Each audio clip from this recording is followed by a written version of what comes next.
Alors il y a différentes méthodes. Donc, bon, en fonction au fil des générations, les jardiniers bon, ils ont été très inventifs pour trouver toutes sortes de méthodes. Et tout ça pour faire fi aux conditions météorologiques. Et alors, tout ça, ça a aussi évolué en fonction, c'est aussi en fonction du budget qu'on veut bien y mettre. Parce qu'avant, tout ça, ces matières-là, ça n'existait pas. C'était quoi, le bois, la terre cuite qui existait. Donc voilà, tout ça, ça a évolué. Donc en récipient étanche, bon, il y a les caissettes, il y a les terrines. Et en récipient perforé, on a les godets, les pots, et plus récemment les plaques alvéolées qui sont aussi perforées. Hein. Donc, alors, je sais qu'Ignace n'utilise plus beaucoup la méthode en récipient étanche, mais je vais quand même en parler. Ça ne doit pas être tabou, malgré tout, parce que ça a certains avantages pour certaines personnes. Voilà. Bon, le but, c'est créer un milieu de semis où il faudra très peu d'intervention pour ajouter de l'eau. Et c'est souvent, lorsqu'on doit ajouter de l'eau à un semis, c'est alors qu'on a des problèmes récurrents. C'est qu'il y a la fonte de semis, donc c'est un champignon qui aime bien l'humidité. Et les plantes sont fragiles, il y a des écarts de température, et voilà. Donc la plante trépasse, et c'est le champignon qui vient s'installer au pied de la plantule et vient faucher la petite plante. Voilà, c'est souvent ça le problème dans les semis, c'est qu'on doit encore intervenir parce qu'on n'a pas mis assez d'eau au départ. Voilà, il faut savoir qu'une plantule est fragile, et chaque écart de température de plus 1 degré ou moins 1 degré par rapport à la température du mélange, ça peut créer ce problème de fonte de semis. Donc ça commence parfois à un certain endroit et puis on voit que ça s'agrandit. Donc c'est vraiment un champignon qui s'installe et qui se développe et qui continue. Et les plantes se couchent au fur et à mesure. Surtout les plantes qui sont un peu filées. Donc des gens ont moins bonne santé. Et celles-là, elles sont encore beaucoup plus fragiles. Donc en écartant cet apport d'eau intermédiaire, on évite ce risque. Donc par conséquent, qu'est-ce qu'on va faire? On va choisir des récipients plus profonds. Donc Gilbert Cardon parlait lui de minimum 10 cm, c'est à peu près ça, et même parfois plus. Donc ça permet, donc on met le terreau là-dedans, on met l'eau au départ une fois, il faut que ça soit bien humide jusqu'en bas, et ensuite on n'y touche plus pendant 1 mois, à peu près. Donc il y a suffisamment d'humidité, on ne doit plus ajouter. Donc ça, c'est les bonnes conditions pour réussir ce genre de semis. C'est pour ça que si par exemple on travaille avec des bacs plus fins, moins hauts, on n'arrive pas à stocker l'humidité suffisamment longtemps et on sera obligé d'intervenir avec de l'eau avec le risque que j'ai dit. Donc la fonte du semis. Alors, Gilbert parlait même des pots plus grands. Vous voyez maintenant plus grand que ça, ici. Donc, ça c'est bien pour les poireaux, les choux. Donc, parce que le poireau, le chou a des racines beaucoup plus longues. Surtout le poireau reste longtemps en conteneur. Et ça permet de... ici c'est que des trous.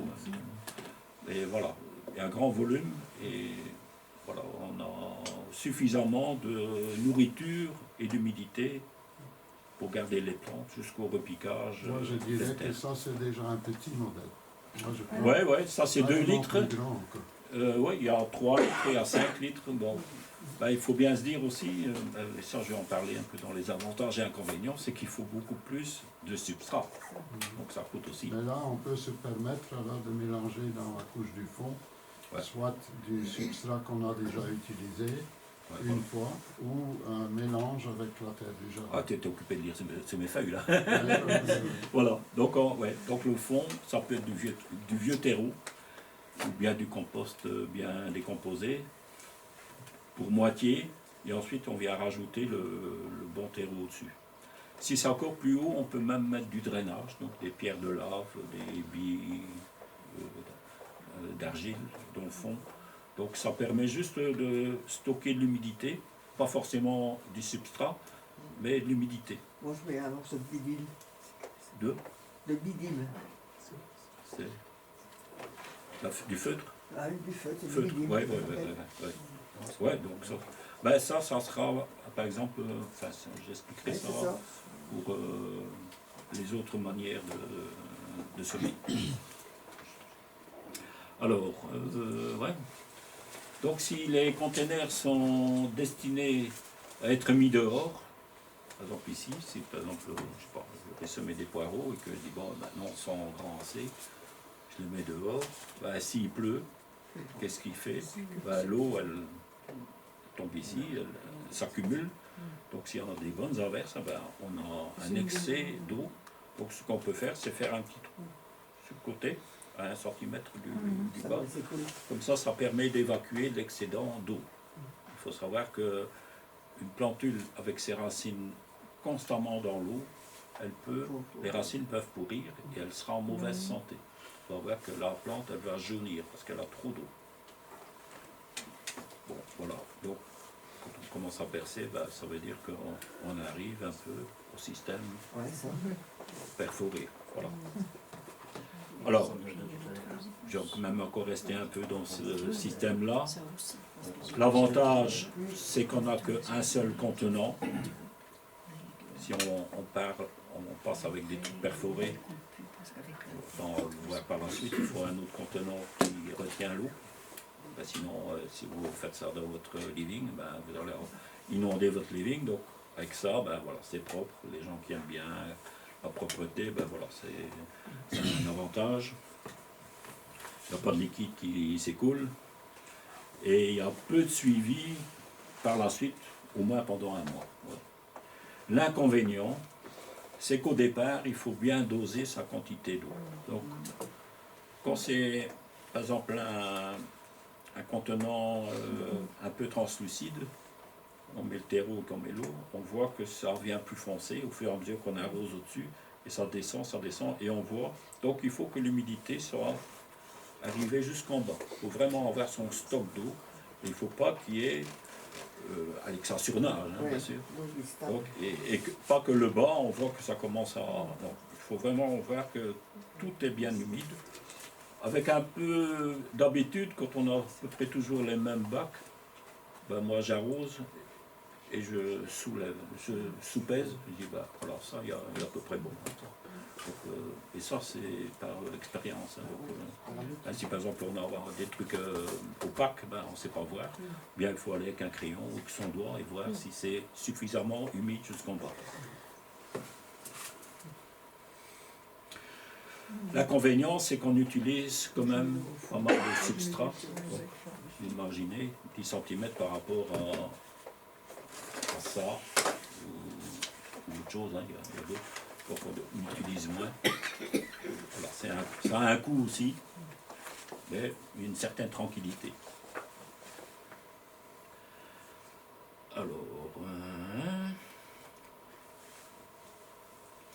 Alors, bah oui, au XIXe siècle, les maîtres jardiniers qui étaient installés autour de la ceinture de Paris,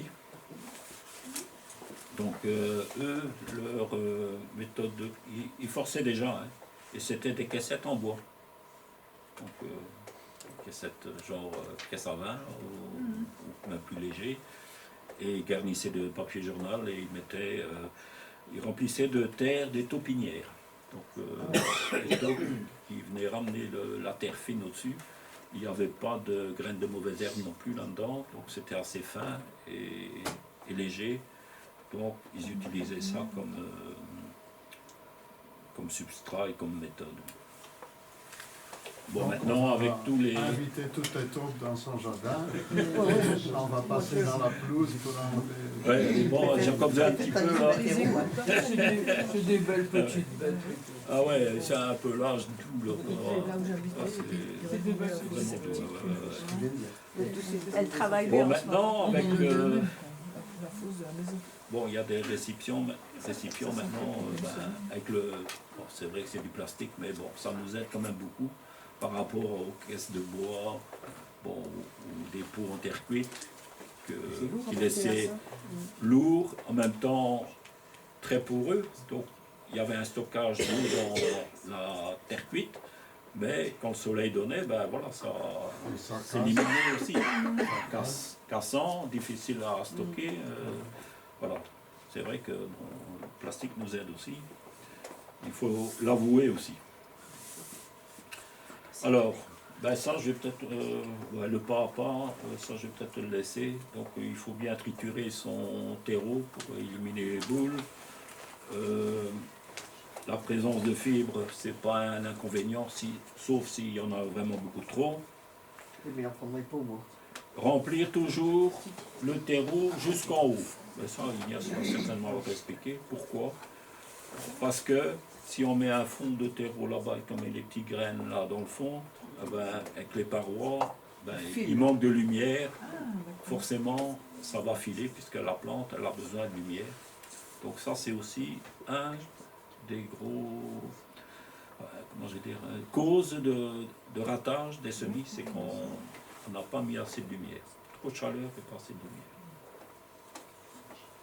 Alors, voilà, on remplit jusqu'en haut, on tasse légèrement avec un tapoteur, voilà, ça on va expliquer. Pour éliminer les poches d'eau, on rajoute encore un peu de terreau pour arriver à nouveau jusqu'en haut, et puis on arrose. Donc, combien de fois on voit à la télévision des gens qui arrosent, qui préparent leur terrine, ils sèment, courent et après ils arrosent. Les graines sont parties dans tous les sens. Je ne sais pas pourquoi on explique ça dans ce sens-là, alors qu'on peut très bien arroser avant, semer, puis couvrir. Je sais pas, c'est vraiment, on dirait qu'ils font exprès pour qu'on rate le semis, pour qu'on aille acheter en jardinerie. Moi, je pense.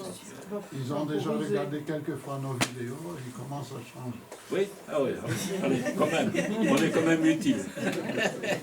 Ou alors avec un vaporisateur. Voilà, donc on y va à la ronde arrosoir fine, et on y ajoute progressivement, et on voit en fonction de, voilà, ça monte. Voilà.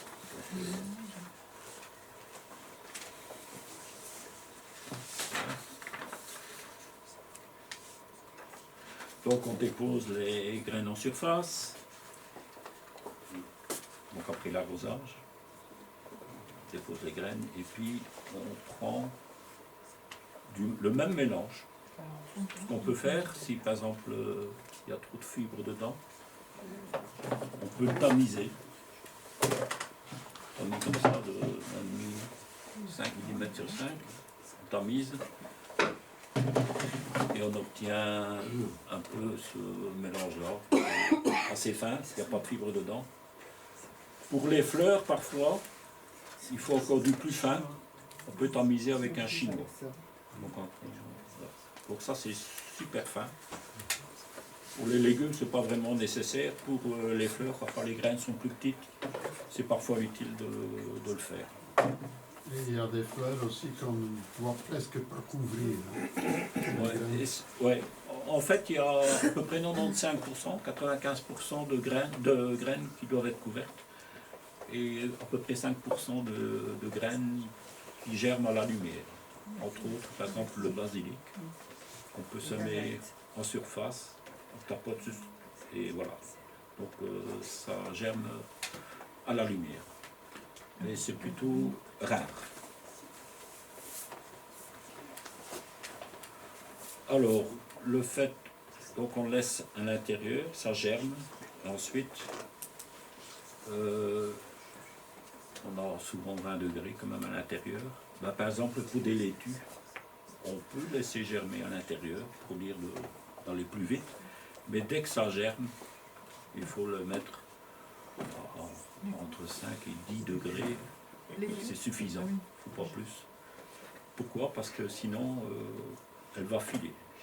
La laitue va filer, va faire des longues tiges, ne sera pas en bonne santé, ne sera pas une plante trapue.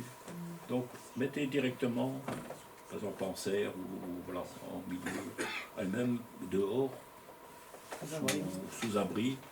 Voilà, ils ne craignent même pas le gel. Je ne sais pas si vous avez l'occasion parfois d'aller au jardin.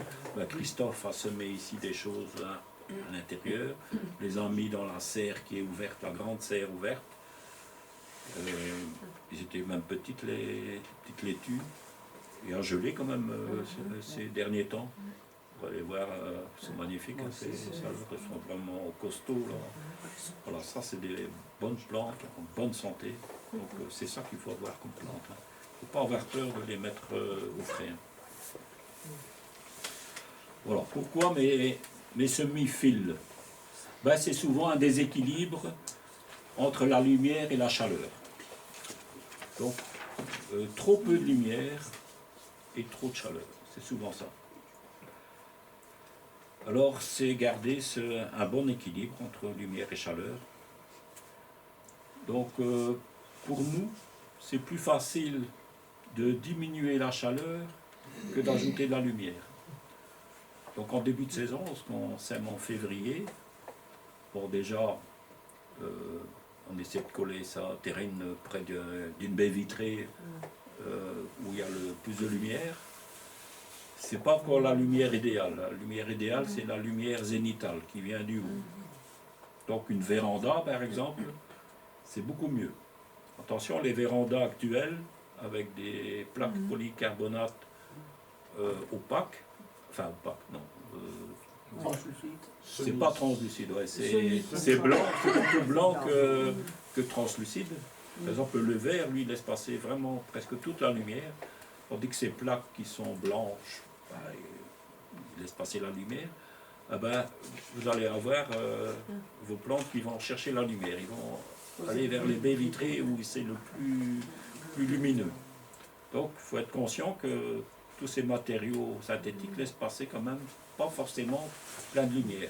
Donc une véranda ancienne, par ici, parce que toutes les maisons avaient une véranda non chauffée évidemment, mais en verre martelé, ben évidemment on n'avait pas des températures extraordinaires, mais on avait la pleine lumière, et là on savait très bien garder nos semis, ne fût-ce qu'en journée, pour dire d'avoir un maximum de lumière, même si on n'avait pas tout à fait les 20 degrés, hein, même si on n'avait que 10 ou 12 degrés ou 15 degrés, c'était déjà pas mal, quitte à ce que la nuit, si ça tombe, ben, par exemple pour les tomates, ben, on peut les rentrer dans un milieu plus chaud. Voilà, donc nos anciennes vérandas, pendant partout enlevées, ben, c'était quand même des bons outils pour les plantes. Disons que l'avantage de ces plaques un petit peu opaques, c'est qu'il n'y a plus de brûlure par le soleil aussi. Donc la lumière est diffusée, homogène. Il y a toujours des avantages et des inconvénients aux choses. Donc en février, ben voilà, les périodes diurnes sont quand même beaucoup plus courtes. Donc maintenant on voit que tous les jours on ajoute 4 minutes de lumière en plus. Donc c'est quand même intéressant. Maintenant on a vraiment beaucoup plus de lumière qu'il y a un mois.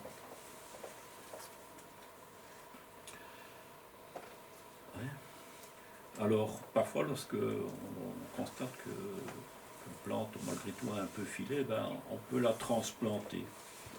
Vraiment, si c'est le début, hein, on voit qu'elle commence. Donc, ça,